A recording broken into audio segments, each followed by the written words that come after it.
दिन पर दिन पत्रकारिता का काम जोखिम भरा होता जा रहा है। पत्रकार के लिए कवरेज करना किसी जोखिम से कम नहीं। किसी भी भ्रष्टाचारी की खबर चलाई जाए तो वह गुंडई पर उतर जाता है और पत्रकार पर प्राणघातक हमला करता है या फिर पत्रकार पर झूठा मामला दर्ज करवा देते हैं। कहने को तो पत्रकार देश में चौथा स्तंभ कहलाता है, लेकिन ना तो पत्रकारों को सुरक्षा है और ना ही कोई सुविधा मिल पाती है। जब भी कोई मामला पत्रकार के खिलाफ आता है तो तुरंत उस पर मामला दर्ज हो जाता है, लेकिन जब पत्रकार पर कोई गुंडा हमला करता है तो गुंडे के खिलाफ मामूली धाराओं में मामला दर्ज कर पुलिस भी इतिश्री कर लेती है। ऐसे में भ्रष्टाचारी और गुंडे किस्म के लोगों को बढ़ावा मिलता ही जा रहा है। बता दें कि जनपद पंचायत उमरबन की ग्राम पंचायत कल्लादा के सरपंच राधेश्याम पटेल सचिव मुन्नालाल ने कवरेज पर गए पत्रकार संतोष चौहान और उनके साथी को जमकर पीटा तथा उनके मोबाइल फोड़ दिए और माइक आईडी जला दी। इतना ही नहीं, उन्होंने पत्रकार संतोष चौहान और उसके साथी को 3 घंटे तक बंधक बनाकर पीटते रहे।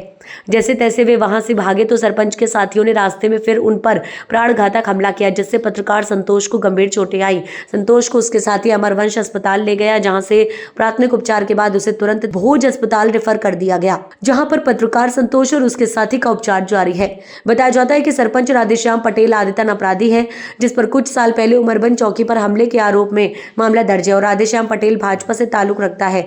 यही वजह है कि राधेश्याम पटेल पत्रकार पर हमला करने के बावजूद भी खुलेआम घूम रहा है। तो वहीं पत्रकार संतोष चौहान और उसके साथी पर प्राणघातक हमला होने पर उमरबन चौकी में सरपंच सचिव के खिलाफ विभिन्न धाराओं में मामला दर्ज किया गया। साथ ही पुलिस का यह भी कहना है कि डॉक्टर की जांच रिपोर्ट आने के बाद आरोपियों पर भी धाराएं बढ़ाई जा सकती हैं।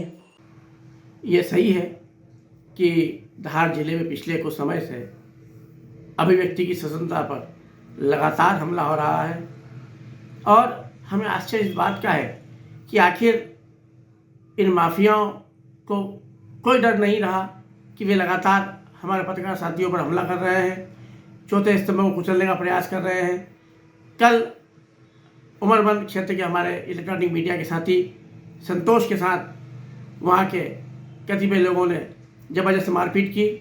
वो तो भगवान का शुक्र है कि साथी लोग उसे बचा कर ले आए, अन्यथा उनके मंसूबे बहुत बड़े थे और अभी भी भाई संतोष धार जिला मुख्यालय पर उपचारार्थ इलाज करवा रहे हैं। निश्चित तौर पर पत्रकारों पर हमले हमारे लिए आसानी हो गए हैं और हम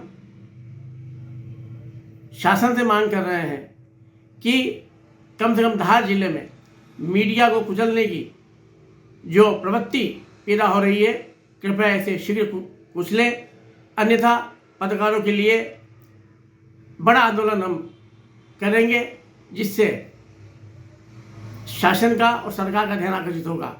संतोष का प्रॉपर इलाज भोज हॉस्पिटल में हो रहा है और पुलिस ने जैसा उसने बताया कि उसकी बताई हुई रिपोर्ट नहीं लिखी गई, लेकिन हम मेडिकल का वेट कर रहे हैं।